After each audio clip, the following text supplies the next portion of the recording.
जय हिंद दोस्तों, आपका स्वागत है आपके अपने पसंदीदा चैनल स्टडी एंड अपडेट्स में। जय हिंद दोस्तों, मैं राजकमल आप सभी का स्वागत करता हूं स्टडी एंड अपडेट्स में। और आज के इस वीडियोस में हम लोग हिंदी का प्रैक्टिस सेट नंबर 7 करने वाले हैं, जो कि अरिहंत के प्रैक्टिस सेट से करवाया जा रहा है। तो जैसा कि आपको पता है, यह बिल्कुल नए पैटर्न पे है और इसमें आपको 20 प्रश्न देखने को मिलेगा, सामान्य हिंदी। तो चलिए शुरू करते हैं। पहला प्रश्न 61 दिया गया है, 4 दिनों की चांदनी। देखिए ये दो तरीके से आता है। एक तो यहाँ पर सिंपल आपको दिया गया है 4 दिनों की चांदनी, तो इसका मतलब हो जाएगा थोड़े समय का सुख, जो कि यहाँ पर ए में दिया गया है, तो उत्तर आपका ए हो जाएगा। और दूसरा तरीका ये है कि ये लोकोक्ति के रूप में भी पूछा जाता है, जैसे कि दिया जाता है 4 दिनों की चांदनी फिर अंधेरी रात, तो इसका मतलब होता है सुख के कुछ दिन के बाद दुख का आना। क्या मैं इसे लिख दूं? यहाँ पर लिखा होता है आपका 4 दिनों की चांदनी फिर अंधेरी रात। ठीक है, यह लोकोक्ति के रूप में आता है, तो इसका मतलब हो जाता है सुख के कुछ दिन के बाद दुख का समय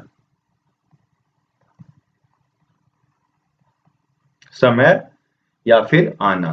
ठीक है, यह कहलाता है 4 दिनों की चांदनी फिर अंधेरी रात। ये दो प्रकार से आते हैं, दोनों क्वेश्चन आप जान लो, जो आपके एग्जाम में आए उसके अनुसार आप टिक करेंगे। ठीक है, तो 61 का उत्तर आपका ए हो गया। चलिए आगे बढ़ते हैं। 62 आपको दिया गया है, जान है तो जहान है। इस मुहावरे का हमें अर्थ बताना है।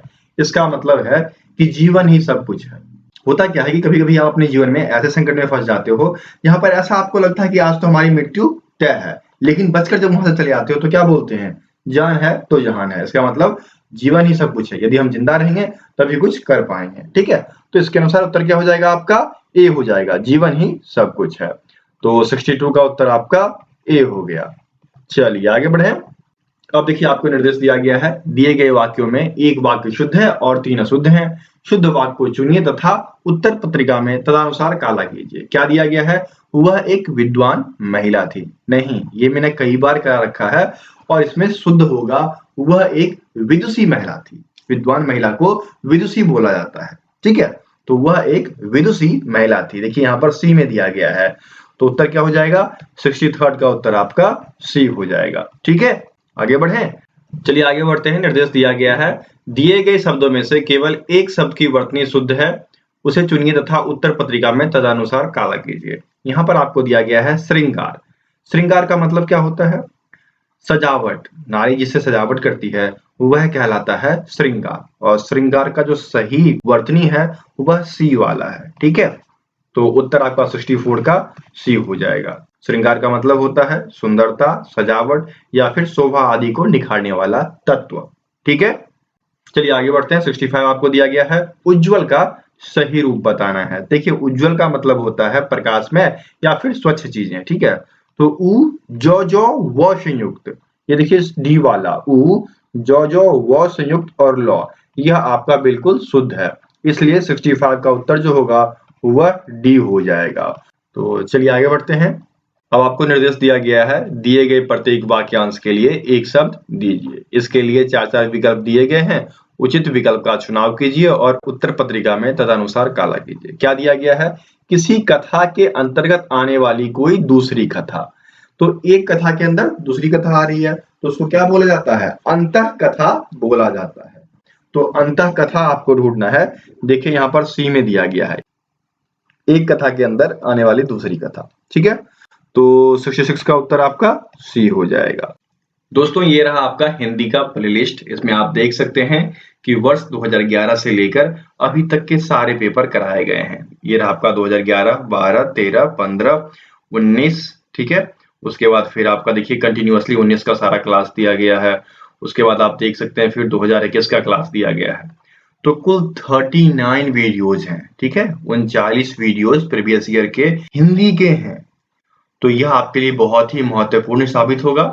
आप प्रैक्टिस सेट्स को भी लगाइए और प्रीवियस ईयर पेपर को भी देखिए। ठीक है, 67 आपको दिया गया है, अपनी प्रशंसा कराने वाला। तो ऐसा व्यक्ति जो अपनी प्रशंसा कर पाता है वह आत्मश्लाघी कहलाता है। तो आत्मश्लाघी आपको ढूंढना है जो कि सी में दिया गया है। तो 67 का उत्तर आपका सी हो जाएगा। ठीक है, चलिए आगे बढ़ते हैं। अब आपको निर्देश दिया जा रहा है कि दिए गए वाक्य में रिक्त स्थानों की उचित शब्दों द्वारा पूर्ति के लिए 4 विकल्प दिए गए हैं। उपयुक्त विकल्प का हमें चयन करना है। क्या दिया गया है? युद्ध में स्थिर रहने वाला डैश कहलाता है। तो युद्ध में स्थिर रहने वाला व्यक्ति युधिष्ठिर कहलाता है। तो युधिष्ठिर देखिए आपके बी में दिया गया है ना। तो उत्तर क्या हो जाएगा? 68 का उत्तर आपका बी हो जाएगा। समझ गए? चलिए आगे बढ़ते हैं। 69 क्या दिया गया है? शास्त्र से हमें किसी विषय का ज्ञान विधि पूर्वक होता है और कला से हम उस विषय का क्या सीखते हैं? प्रयोग, संयोग, उपयोग, ज्ञान। तो यहाँ पर उपयोग सीखते हैं। ठीक है, कला के द्वारा उपयोग सिखाया जाता है। तो देखिए यहाँ पर उपयोग आपके सी में दिया गया है। तो 69 का उत्तर आपका सी हो जाएगा। ठीक है, चलिए आगे बढ़ते हैं। 70 आपको दिया गया है विकास के लिए आर्थिक डैश आवश्यक है। देखिए यदि आपको विकास करना है तो आपको आर्थिक रूप से सक्षम होना होगा। ठीक है, तो सक्षमता आपको यहाँ पर ए में दिया गया है। तो उत्तर क्या हो जाएगा? 70 का उत्तर आपका ए हो जाएगा। समझ गए यहाँ तक? चलिए आगे बढ़े।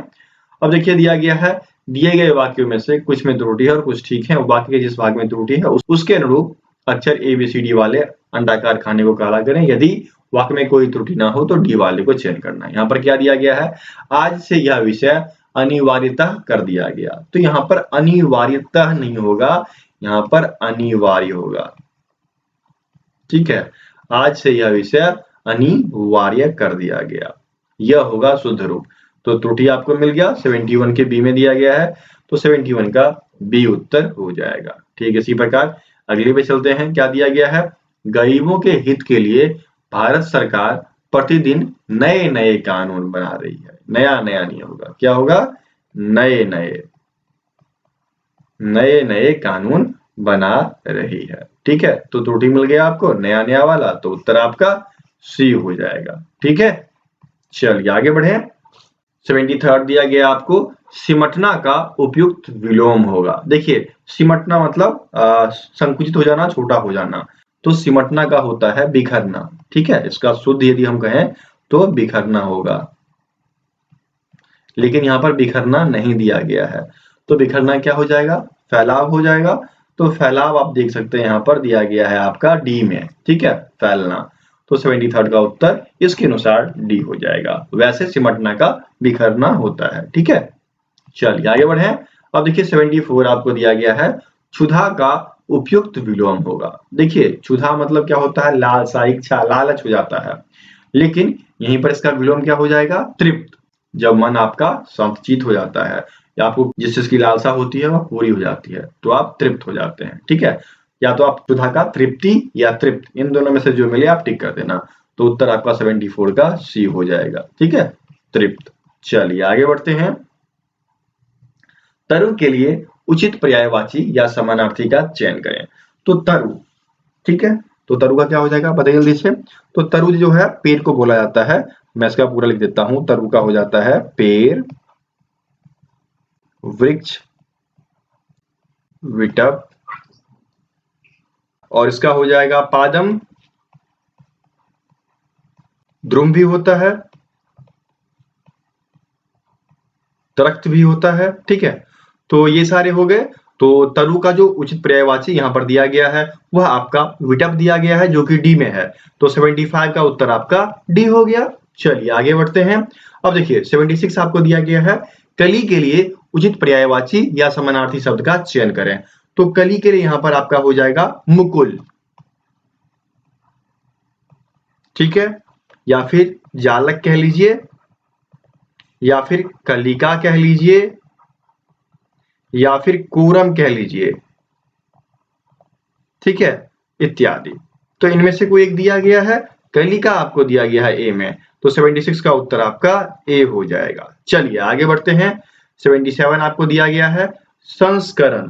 तो देखिए संस्करण यहाँ पर सम जोर करण, ठीक है, इसका प्रयोग किया गया है क्योंकि यह जो बना है वह संस्कार से बना है और संस्कार में सम जोर कार, ये उपसर्ग लगता है तो जाकर आपका संस्कार बनता है।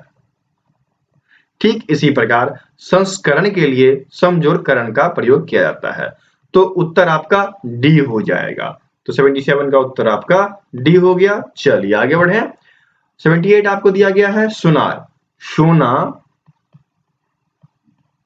जोर आर बराबर होता है सुनार। ठीक है, तो यहां पर आर प्रत्यय का प्रयोग किया गया, तो आर आपके डी में है, तो 78 का उत्तर आपका डी हो जाएगा। ठीक है, अब अगला देख लीजिए 79 दिया गया है भानुदय का संधि विच्छेद।